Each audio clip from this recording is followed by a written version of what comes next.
There's a fact that you all need to know.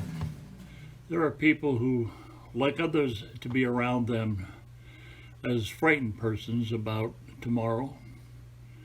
If they can get us to worry about making dire and often inaccurate predictions about tomorrow, we can be programmed to do whatever they want whenever they want. Take a ride with me as I go to an appointment and see what I mean.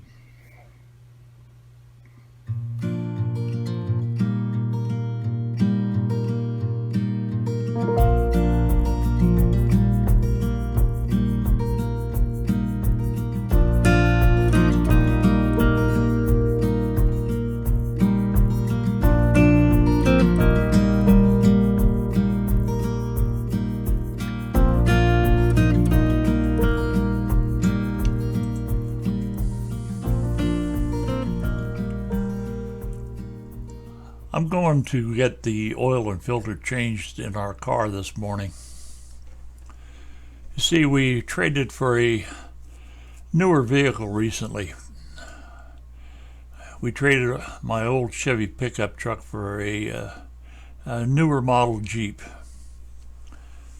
My truck, thanks in part to the salt solution that's used on the roads around here, had a few holes that rusted through the bottom of the frame. I had it checked out and we could have welded them up, but there was a bunch of electrical troubles in that truck as well. So I decided to look around. We checked out several dealers to get another truck.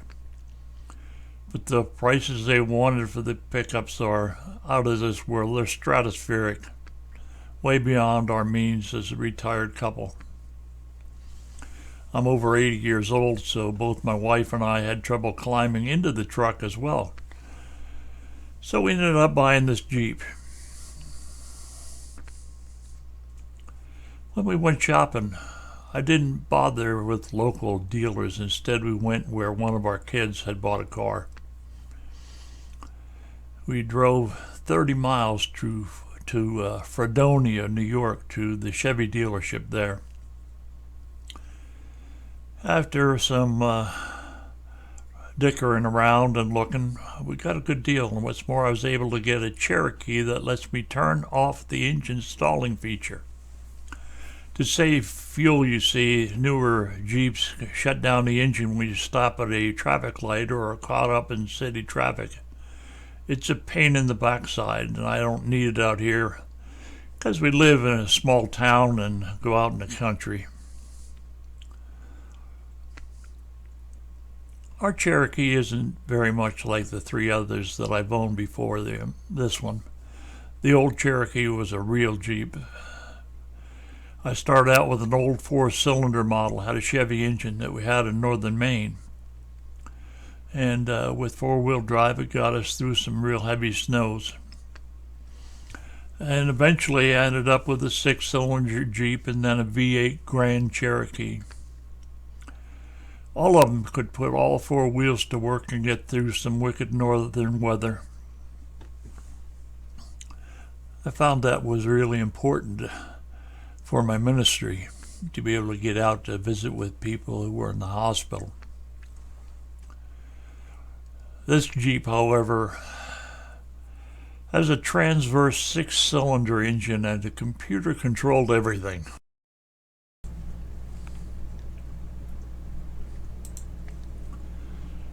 From the powertrain to the wipers, the radio, heated seats, and lane driving warnings, this Jeep is just awesome.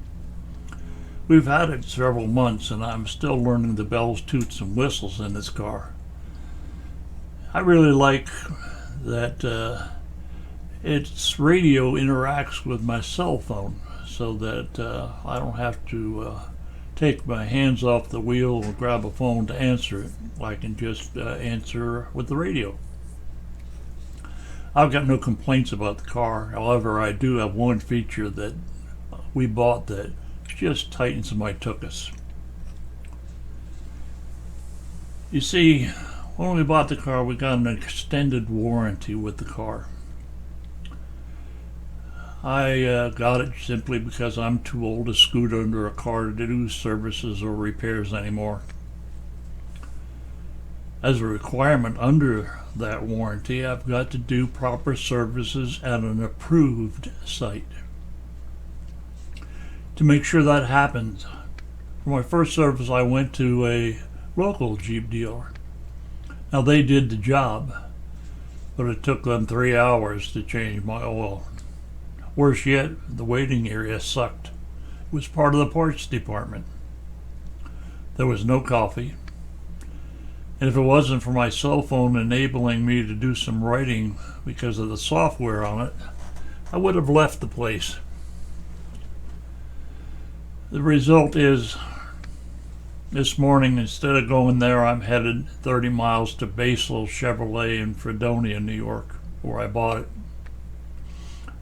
There I'll get a free oil change, a showroom seating area, and a really good coffee bar and some donuts. The only trouble I foresee is that it's deep in Buffalo Bills territory and I'm a Steelers fan. The drive out to Fredonia is quite a bit farther.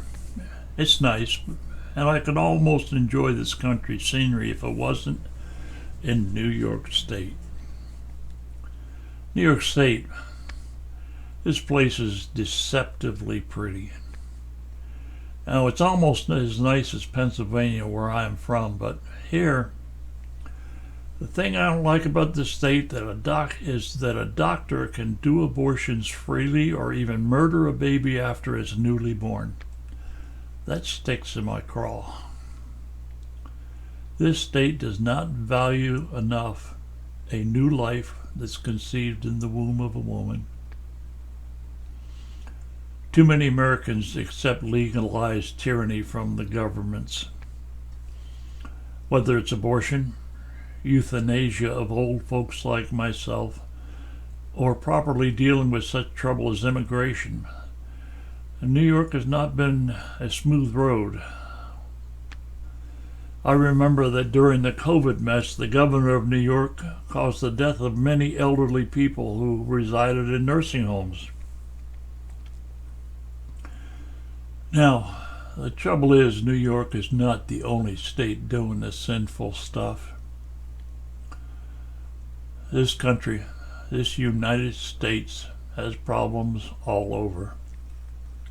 Why, just this morning I heard that New Mexico is debating whether ranchers have the right to shoot illegals that are swarming over the border onto the ranchers' lands. Now, I hope the news will allow us to see how all that turns out. It's bad. It's been bad, and it seems to be getting worse. I went to a church a while back that insisted the end times are closing in on us. By this, some of them might wonder whether I should preserve this car into the future by changing the oil at the proper mileage. Those doomsayers really get on my nerves. I've got news for you. They're reading the Bible wrong. The book of Revelation does not say they're going to fly away into the air and this old world will end. That gross stupidity is a modern idea. They're misinterpreting the Bible. The book of Revelation, you see, is a story of hope. Now, if you're interested in just what it says, see my videos on this topic. I'll share the address for my series on the book of Revelation down here in the comments below this video, and I'll also put a thing on the end of the video here, a call out that you can click on to see the first of that video. There's about 4 streams that are done right now, and I plan on doing more. For right now, I'm just enjoying this nice quiet morning. It's a bit rainy. and threatening a little bit of snow flurries. But I can already taste the coffee in that dealer showroom. I plan on taking a good look at the pickup truck they had in the showroom if it's still there.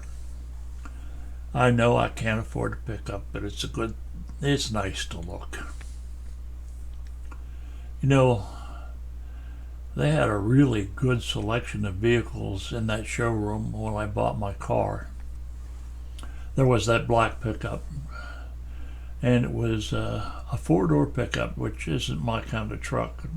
I like the extended cab that fit the needs that I had back when I had my red pickup. Then they had a little economy car there. Then they had a Chevy family car, and they also had an awesome red Corvette. I like red. It was the color of my old Chevy truck. That car, I'd get my coffee and I could just see myself just sitting back in that Corvette and sipping at it. That is, if I can fit into it. At over 6 foot tall, sometimes getting in and out of sports cars was a problem. I got stuck in a Jaguar one time and couldn't get back out of it. Well, I'm going to be quiet now and let you enjoy some music on this nice ride to the dealership.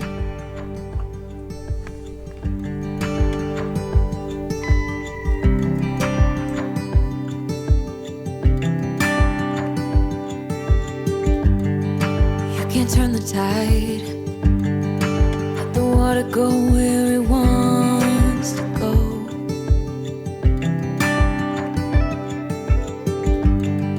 You can run and hide, you can bury yourself beneath the stones.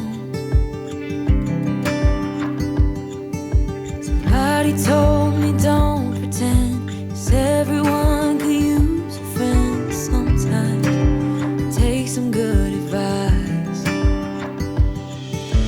Don't let your fear decide. That's how you break inside. You don't need to worry. Somebody is waiting down the line to pick up the pieces. Hey, you'll be alright. I can feel the sun and how the wind makes way across the fields.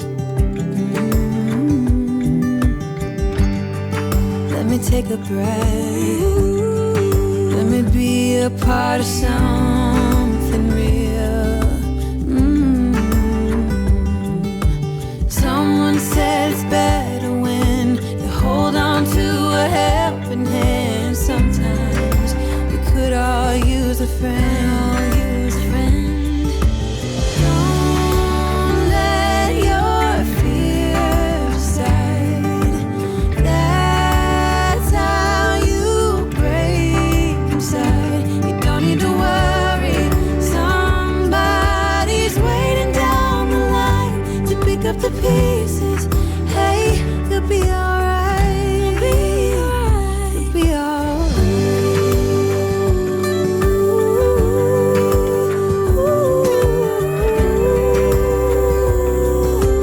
Waiting down the line.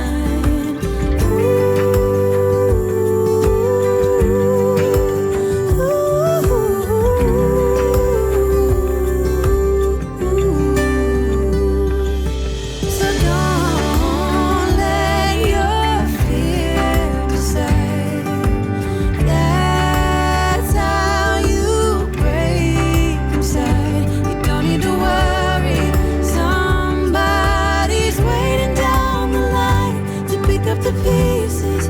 Hey, you'll be alright. There will be someone waiting down the line.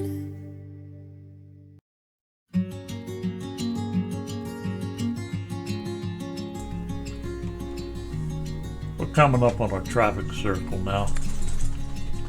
I think they're a cheap man's invention for replacing traffic lights and the circuitry and units that make all those things work. I remember a few years back, railroads were doing the same thing, especially out in the Midwest where I served during the service, serving in the Air Force there. Somebody had